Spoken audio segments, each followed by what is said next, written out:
So it's a pleasure to introduce Laura Dobson from Durham County Council, who's a Civil Contingencies Officer. And she's going to be talking about building community resilience since Storm Arwen. So hi everyone, my name's Laura. I'm a Civil Contingencies Officer at Durham County Council. So the colleagues just said a very different slant for this one. So I don't know whether many of you know what happened last November about Storm Arwen. So it happened on Friday the 26th of November. It was a forecasted storm. The Met Office had obviously named it Storm Arwen. We had a red weather warning down the whole of the east coast, I think, of England, or a lot of it. And obviously that hit our area, County Durham. And then we had an amber warning for wind for the rest of our county. But we also had, I think, a yellow warning for snow as well on our western area, so the Pennines, Teesdale, Weardale. So we knew it was coming, and we did do some preparation. We had internal talks within the council. We had a few multi-agency talks as well. It happened the Friday night and it was chaotic following that. It's the only way I can describe it. It was full-on response mode in our unit for a good 2 weeks, and we are still now busy doing stuff in response to Storm Arwen, the recovery side of things, putting things in place for if we get another Storm Arwen, which I'm sure is only a matter of time. So a major incident was declared. I think that was maybe the Monday or Tuesday following the storm. We did get a bit of backlash, I should say, from the media and the public with regards to major incident status and our response, but we are learning from that, and there was lots of different factors to that, which I won't go into today. I could be here days. But basically it says there, you know, there was power cuts right across the region, not only in County Durham, it was right across the North East, Scotland. So Northern Power Grid, who are the electricity provider here, were really, really stretched. And they had approximately 40,000 customers off for more than 3 days, so that was in the whole Northern Power Grid area. But nearly 4,000 customers off for over a week. Usually power cuts are okay to deal with if they're a couple of hours, even a day, but when you start getting 2-3 days down the line, a week, that's when you get massive problems with planning and response and looking after people. We've got vulnerable people, but then in a power cut you get more vulnerable people that turn out to be vulnerable because of the incident. So it was a massive task to try and reach everyone in what was challenging weather conditions. Storm Arwen happened the Friday night, but then we also had, I think, heavy snow on the Saturday in the west, and the wind was like up and down for the next week. So it really hampered the efforts of Northern Power Grid, I think, to get poles back upright and cables off the road and stuff. To add to the issues, we had mobile phone service. That was hampered as well. So one of the mobile phone masts in Weardale, I think, somewhere in the Pennines, that was damaged in the storm. So there was lots of areas that didn't have power, but they also didn't have mobile phone coverage or any internet phone signal. And that became a massive issue as well for us to try and get that message out to those communities. How do we do that when they don't have TV, phones? There was no way of doing it. And as I said, we also had heavy snow. I think Northern Power Grid struggled to fix a lot of cables and poles because of the heavy snow, especially in Teesdale and Weardale again. And farms were cut off, rural properties cut off because of this snow. Luckily, the snow wasn't right the way across County Durham. That was one saving grace, I think, from Storm Arwen. It was only in the west, and they're generally more used to dealing with that, but maybe not in conjunction with a 2-week power cut either. So these are just some pictures from our highways team at the council. So we've got bus stop roofs had blown off. You can see the snow there. Massive trees down. There was hundreds of roads shut. And they weren't just little trees that had come down either. They were absolute monsters of trees that you wouldn't normally expect to blow down in strong winds. So that caused an issue. And then obviously we had the power issues with the cables and the poles. So since Storm Arwen, there's been a massive push for community resilience across County Durham. I've worked in this job about 6 years, and I've always focused on community resilience, and it's been like pushing on a brick door. Like, no one ever wanted to know about community resilience. However, since Storm Arwen, everyone wants to know about community resilience, which is great for me. That's really good, and obviously it's really good for the communities, but it's meant a lot of work all at one time, and trying to sort of manage expectations within the communities as well, and working alongside them has been challenging at times. Following Storm Arwen, there's a lot of anger and frustration there, and it's all about trying to get through that and actually thinking, right, what can you do to help going forward as a community?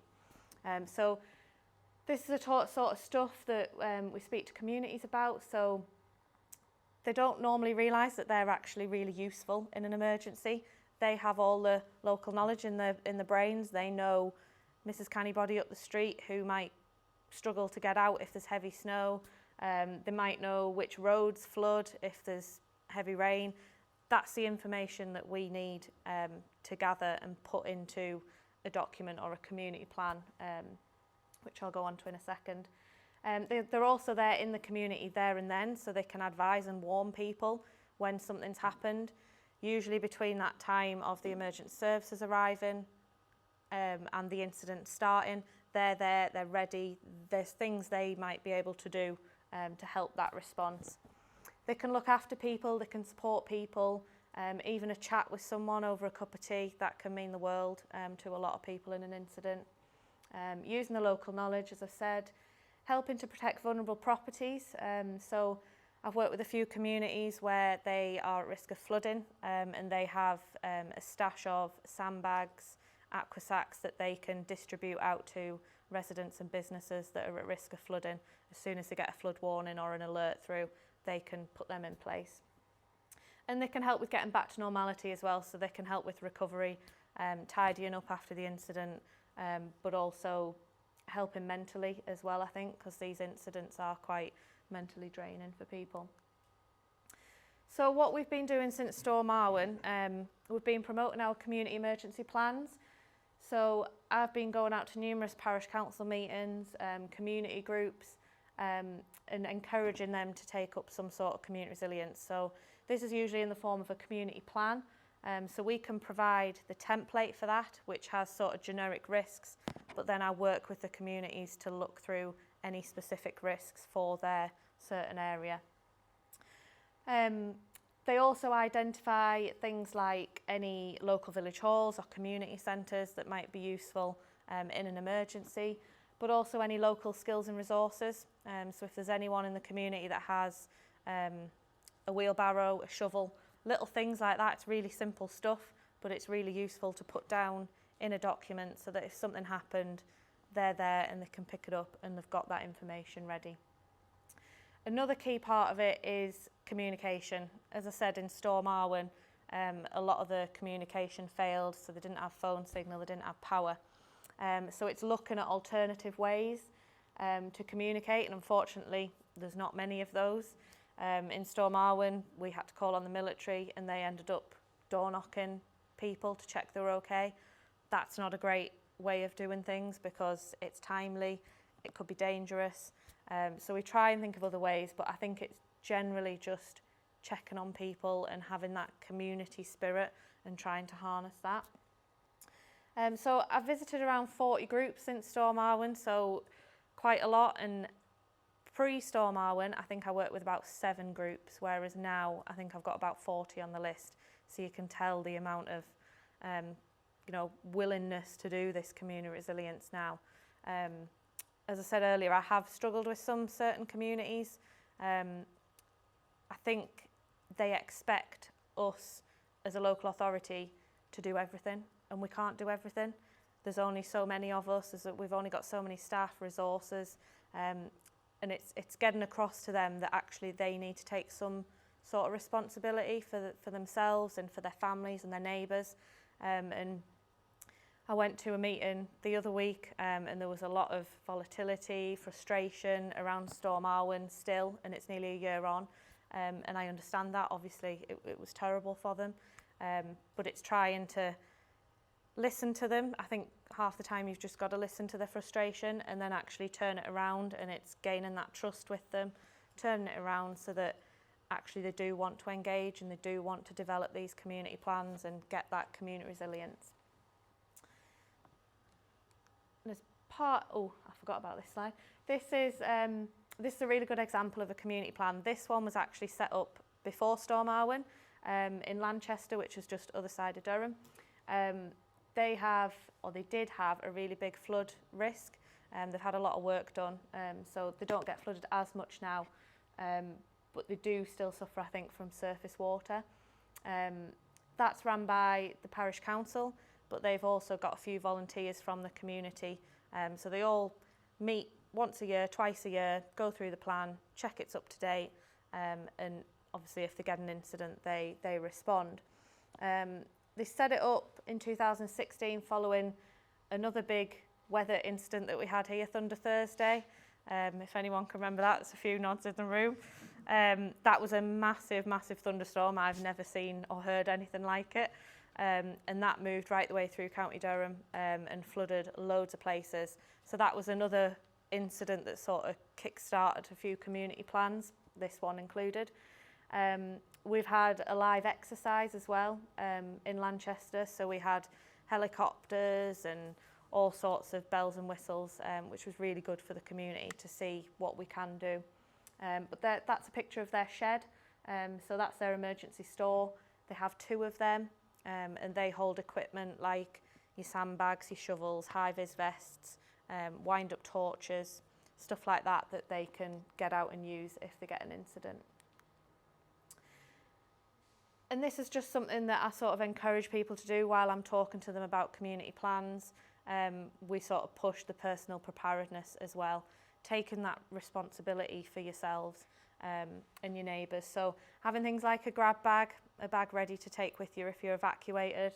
And then since Storm Arwen, there's a push to have certain things in your house, so things like wind-up torches. A lot of people are so reliant, we all are, on mobile phones, TVs, the internet, iPads. If you've got no power or the phone signal's down, they are completely useless. So things like wind-up torches, wind-up radios, they might come in really useful, so we encourage people to have them. Blankets, tinned food. We found in Storm Arwen, a lot of people wanted a hot meal. That was one of the key things that people needed. So we put together like response packs, and that included self-heating food packs. I've never seen them before, but they're genius and they taste okay too. They're literally like the hand warmers that pop. They're like that, but with food, and you can have curry, all sorts of things. And they were really thankful for them because it was one hot meal that they had rather than sitting cold and eating cold food. So that's it from me. Yeah, I think the key thing is sort of making sure that we engage with the community but work with them, because they're the people that know their community, and it's listening to what they want rather than us telling them. If we tell them what we want them to do, they probably won't listen. It's all about working in partnership and helping them to help themselves. Thank you.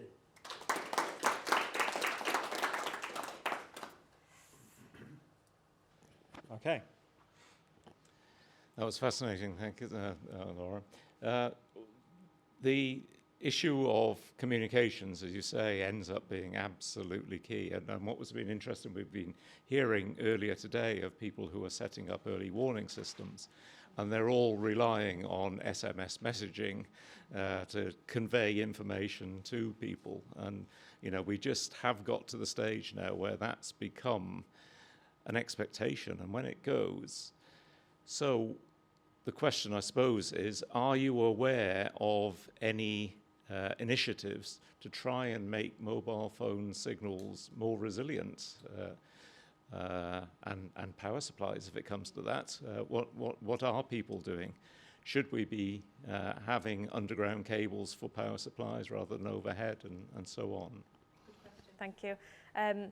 Yeah, so from a local authority point of view, we don't deal with the electric side of things, but I know Northern Power Grid and a lot of communities have suggested putting cables underground, which will make it more resilient. I think Storm Arwen made the power cuts worse because it wasn't just the wind, it was the snow as well, and the ice sticking to the cables. but also the direction that it came in. Usually we get storms from the southwest. This came from the north and northwest, I think. So it hit power lines different ways. So I'm presuming, and I hope Northern Power Grid are putting contingencies in with regards to their infrastructure. So yeah, from point of resilient communications, it's a hard one. Us, the local authority, it is in our recommendations from Storm Arwen, but I think it's all about sort of having sheets of paper ready to be printed, like documents ready to be printed to go out and distribute physically to places. But again, that can only happen if there's no snow on the ground, if the weather's fine afterwards. A few communities I've worked with, they are going along the lines of A-frame signs. So if the comms is down in the village, they have these signs that they have in the village hall, and they can physically get a sheet of paper and stick it in the sign. It's got a plastic cover over it, and they just put that at the start of the village, at the end of the village, and in the middle, so that if there was a power cut, they could just walk out and get the information, and it might say, teas and coffees available at the village hall, we have power, any updates from Northern Power Grid, that kind of thing. So it's really about going back to basics, I think, and looking at physically distributing things or putting things on community notice boards. A lot of communities I've worked with have asked for a nice new shiny notice board to be able to put stuff on, so I think it's that kind of thing. Resilience wise going forward, I'm not sure. I wish I had the answer for resilient comms and less reliance on technology, but unfortunately I don't. Can I just come in on the back end of that question? So one of the things that we're looking at, resilient telecoms, one of the giant challenges that we need to try and solve. And I've been working with colleagues in South America and in North America, looking to see how we can exploit the opportunities of systems like Starlink. Because what Starlink gives us is the opportunity to have hyper-local internet connections. It's going straight up to low Earth orbit satellites. The Starlink box itself doesn't take a huge amount of current to run, and what it doesn't allow us to make telephone calls, but allows us to make WhatsApp calls. It allows us to make voice over IP calls. I was surprised that so on my return to the UK, it's something that people aren't talking about in the UK. Starlink doesn't seem to be something that people are having conversations about. But within the north of Scotland, now that Scotland is now fully covered by the Starlink network, we're looking to see if that can be used as part of our resilient comms, because of the bandwidth and I can never remember whether it's low levels of latency or high levels of latency, whichever's the good one. It's very useful so that you have a Starlink connection per village, per settlement, and that provides a huge level of data connectivity that's not reliant on national grid, it's not reliant on fibre optics, it's not reliant on copper cables. But at the moment within the UK, that's a technology that's not yet being talked about. So it'd be really interesting to see how that moves forward over the next few years. Thank you. I think just to go off the back comment, one of the systems we were looking at using in Indonesia is a system called Arwen, which is very low amounts of data, but one transmitter, it was the box that I had in the photo on the rooftop, that will cover a 5-kilometre radius if you've got line of sight.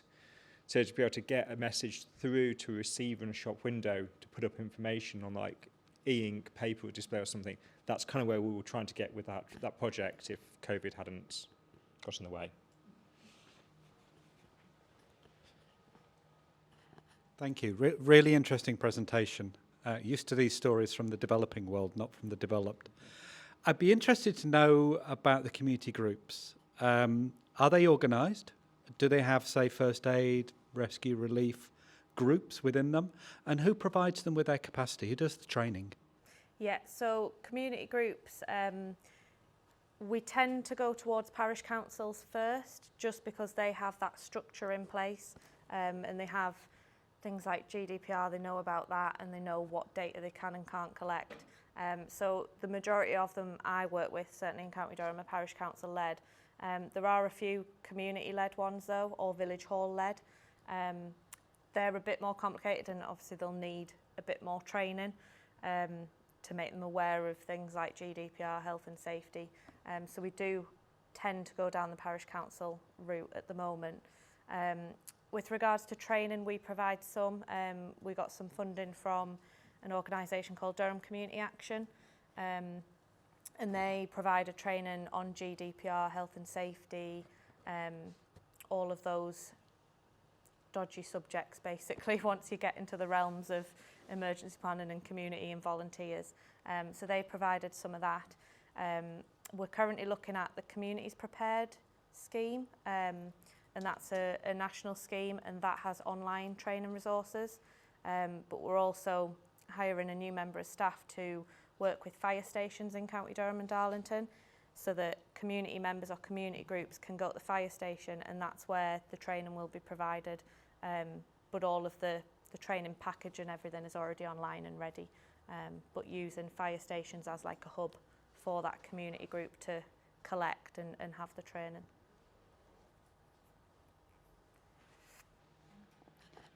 Forgive the slightly naive question, but given that these community groups and parish councils and community-led organisations are going to end up working with some vulnerable people in vulnerable circumstances, are there any sort of safeguards or mechanism in place to protect people? So we say to any group we work with, don't collect vulnerable people data, just because once you write it down, obviously it's protected by GDPR. So we just say, don't collect that, you don't need to know.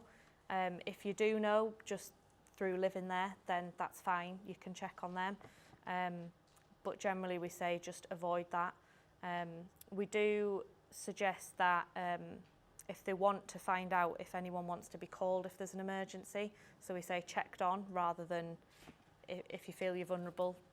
So we sort of say send a letter out to everyone in the community, or put something on the Facebook page, put something on the Village Hall website, sort of say if there's an emergency and you want to be contacted to be checked you're okay, then give us your details, and we will give you a call or drop you a message or come round and check. That's the sort of way we do it, rather than collecting specific data and information on people. We certainly don't want to be collecting information about what makes them vulnerable, that kind of thing. With regards to health and safety and going out, checking people, again, we try and tell them to avoid that if at all possible, because then you get into the sticky situation of vulnerable people and people coming to the door, and then a lot of vulnerable people won't want to open the door to them either. So it's all about that planning work and getting the faces known within the community that are part of the community group, so that other people know who they are, and that if there is an emergency, they're like a trusted sort of face for them to trust.